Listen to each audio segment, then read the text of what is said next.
mid game to late game yang perlu diperhatikan. Kita bakal lihat visualisasi dari 10 hero yang sudah diamankan oleh Onyx Esports bertemu dengan Bigetron Alpha. Tapi jujur, aku tuh sebenarnya pengen lihat permainan adu retribution dari Kairi dan juga Supercat. Yang sebenarnya Supercat ini kan banyak dibicarakan di seluruh Softball Legends Indonesia. Bahkan first spot terjadi di bottom lane. Dan para pasukan dari Onyx kali ini mencoba untuk mendapatkan Moreno kembali.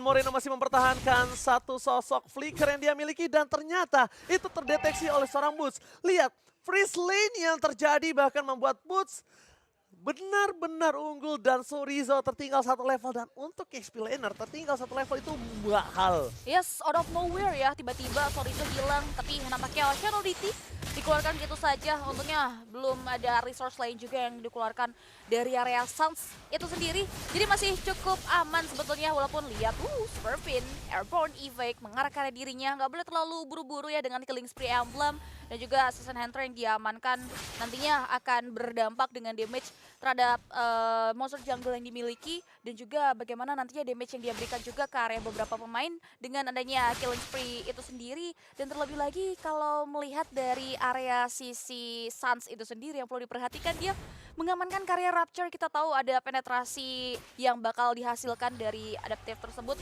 Sehingga damage yang nantinya dihasilkan oleh Suns ini perlu diwaspadai oleh teman-teman Bigetron Alpha. Alright, tapi ini Suns akan menjadi pembunuh yang sangat berbahaya di arah backline. Dan gue melihat Suns kayaknya nggak akan peduli mau Uranus atau maupun ke arah Arlot di depan sana.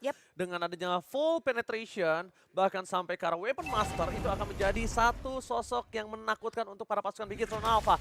Para pasukan Bigetron Alpha mereka kali ini masih terlihat belum berada di arah pit lord, sedangkan ini berbanding terbalik dengan adanya pressure yang diberikan oleh seorang Boots.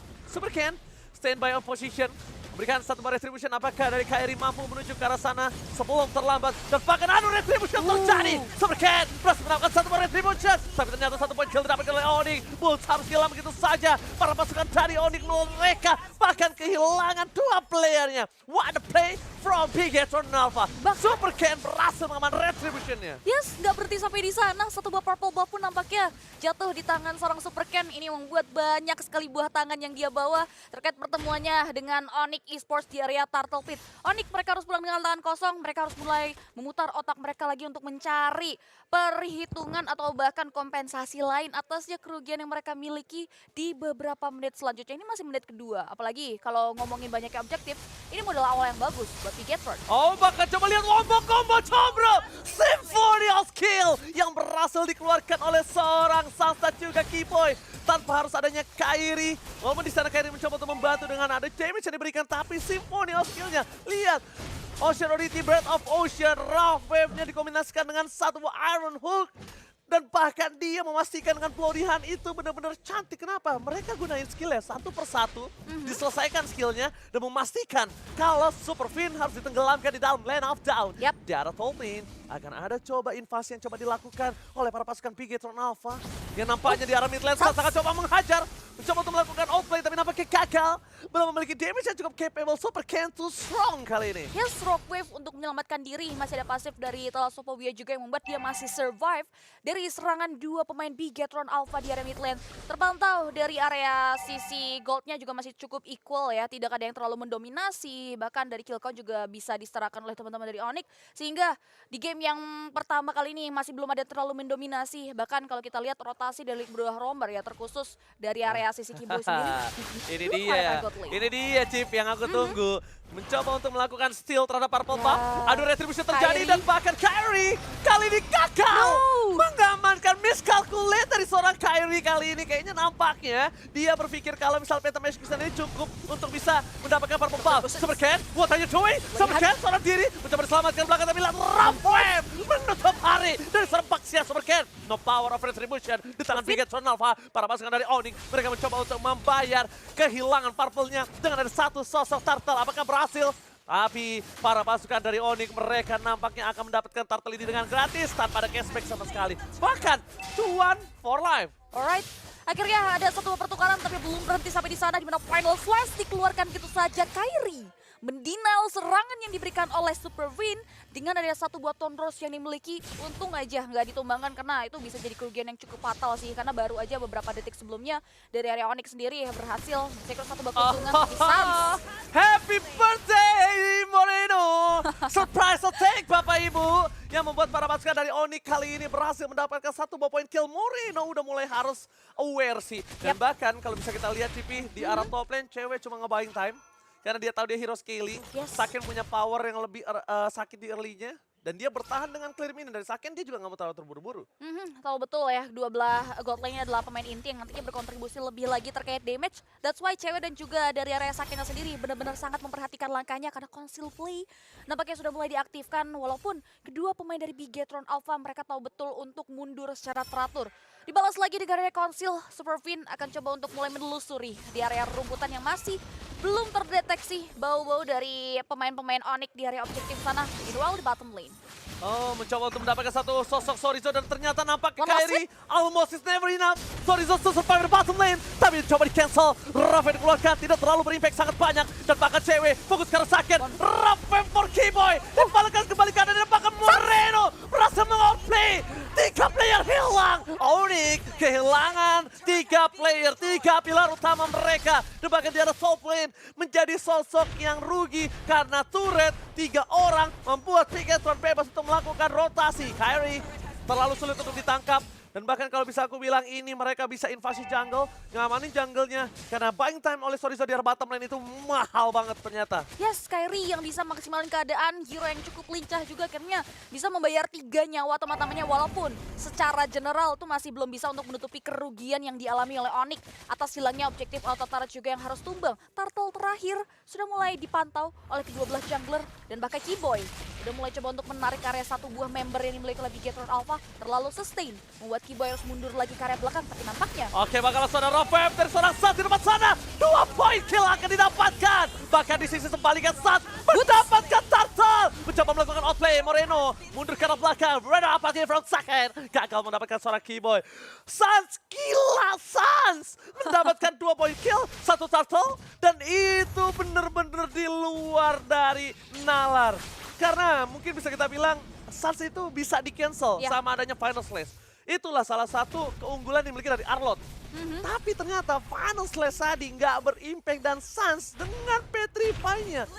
Dia menutup dari seorang Super Win, membuat Super Win nggak bisa mengeluarkan Final Slash. Dan itu menjadi momen untuk seorang Suns. Yes, which is itu bagus banget buat Onyx yang akhirnya bisa menyesuaikan diri. Bahkan dengan adanya pergerakan tersebut, gold yang mereka pegang kendali. Dan lihat Iron Hook bakal dibuka lagi dengan area satu buat Zaman Force juga mengarah ke area satu pemain harus tumbang. Super Can down. Tanpa adanya pertukaran, lihat tadi satu item yang kalau bisa kita tilik yang diamankan oleh Suns adalah Genius One. Terlebih dahulu kita tahu betul power penetrasi yang dihasilkan oleh Suns ini yang harus perlu diwaspadai oleh pemain-pemain Bigetron Alpha. Terlebih lagi rerumputan ini udah dipegang kendali oleh Suns yang dimana ini bakal enak banget nantinya untuk unpredictable move dan serangan-serangan kejutan terkhusus yang nantinya mengarah ke area Saken nih. Karena kalau ngomongin Saken hingga dengan detik ini sebetulnya belum terpick off. Ya, Saken belum terpick off, malah dia yang berhasil mendapatkan 2 poin kill. Ini agak cukup berbahaya untuk para pasukan dari Oni. Dan lebih tepatnya ini berbahaya untuk seorang Kairi. Kalau dia terlalu dive in dan miscalculate, dia akan bisa ditumbangin dengan sangat cepat. Tapi kalau melihat dari para pasukan Oni dengan ada 2000 gold yang diunggulkan, ini akan menjadi sosok yang berbahaya ketika di arah objektif nanti. Kenapa? Pergerakan goldnya walaupun berbeda 2000 tidak terlalu banyak, tapi mereka bakal coba di all in kah? Dari Sorizo bakal coba untuk memberikan sedikit surprise, tapi di sisi sebaliknya Super Ken akan selalu ngebuka boost karena dia nggak terlalu takut dengan presence dari seorang Suns. Dan mungkin ini adalah alasan kenapa dia menggunakan Baxia. Dia tahu kalau ada hero semacam fighter atau hero semacam kayak assassin, itu akan bisa membuat Suns bebas dan mendapatkan keunggulan sangat mahal. No power of retribution, apalagi sekarang jungler butuh banget posisi tersebut. Lihat CP, di atas sana Kairi nggak akan meninggalkan sedikit pun power of objective. Tapi Sorizo bakal coba untuk memberikan sedikit pressure. Kairi mundur ke belakang, surprise attack akan coba terjadi. Tampaknya gagal untuk bisa masuk ke dalam, langsung ada Console Gaming yang diberikan oleh para pasukan Bigetron Alpha. Dibalaskan oleh seorang Console dari Keyboy. Masih coba untuk bertahan, tapi Suns gagal mendapatkan Moreno dan survive. Akan coba dibalikkan kembali keadaannya. Kairi bertahan di sana. Cewek bebas masuk. Dan bahkan mancing-mancing mantap. Take overload yang diamankan Kairi. Dan bahkan mereka menutup dari Baxia. Super Win gagal diamankan dari sosok Supercat. Dan Moreno mencoba bertahan. Ting bukan permen, Ting bukan Biscuit. Kairi akhirnya ter-take down. Yes, double kill berhasil diamankan sebelum kematian dari seorang Kairi yang terjadi di area sisi mid lane. Bagaimana setup dari seorang Suns dengan Rockwave yang berfokus ke area lini pertahanan belakang dimiliki oleh Bigetron Alpha. Itu yang dimanfaatkan oleh Onyx untuk akhirnya mencuri karya Retribution's power yang dimiliki oleh seorang Kairi. Dengan ada setup seperti itu, Onyx akhirnya berhasil menghancurkan inner turret yang dimiliki oleh Bigetron Alpha. Bigetron Alpha mereka berada dalam posisi yang sangat-sangat tidak diuntungkan. Lord memang belum ter-enhance dan power untuk charge-nya pun tidak ada. Tapi dengan adanya mid lagi Civi Keyboy udah aku bilang langsung dia terbakar. Final slash. Langsung pada saat dikeluarkan begitu saja, tapi gagal mendapatkan cewek. Best everybody, ada Putis coming. Dia bisa terlalu sakit, bunuh ke belakang, belum dia dikeluarkan. Sakit still survive, tapi nampaknya para pasukan dari Onyx mereka berhasil menutup Sorizo. Again and again, Suns benar-benar dia fokus dan dapat satu poin kill lagi dan lagi. Keyboy penentu kemenangan CP. Yes, benar sekali. Too much CC atau crowd control yang hadir dari Onyx yang membuat Bigetron Alpha yang hanya mengandalkan karya satu pemain saja dengan Purify-nya sulit untuk bertahan dari setup teamfight yang dibentuk oleh pemain-pemain Onyx itu sendiri. Dengan ada Lord, ini cukup mahal dan bahkan dampaknya sangat-sangat positif bagi Onyx Esports karena lihat semua inner turret berhasil dipangkas oleh mereka. Dan ini mempengaruhi terkait item yang sudah mulai tertinggal di angka 6.000 untuk networknya. Karena lihat Feather of Heaven sudah mulai dikantongi oleh seorang cewek. Starlilm Sight sebagai item pertama, disusul lagi dengan Holy Crystal.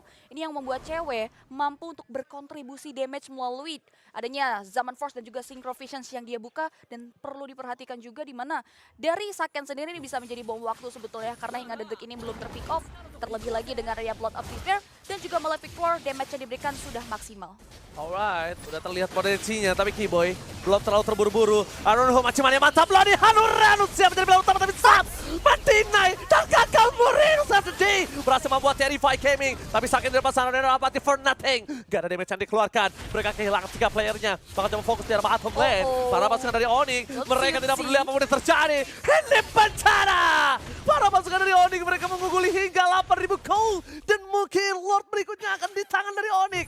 How come Bigetron Alpha bisa melakukan satu pencurian take overlord dengan kondisi jungler mereka adalah jungler frontliner. Tidak seperti Kairi yang bisa melakukan sedikit penyelinapan ke arah backline dari pasukan Bigetron Alpha. Ya, terlebih lagi hero melee mereka bisa menghindari serangan yang datang dari Moreno sih. Itu yang mungkin jadi isu kenapa Moreno benar-benar nggak diberikan space yang luas banget untuk bisa mendeliver dari damage terrifying ke area beberapa pemain Onyx yang memang bisa terbilang lincah ya dari area Suns, dari Keyboy-nya itu sendiri. Dan terlebih lagi di Lord kedua nih, Lord yang sudah memiliki power enhance. Teman-teman dari Onyx bahkan berhasil mengambil karya 2 base turret ketika Lord ini berhasil disecure oleh Kairi.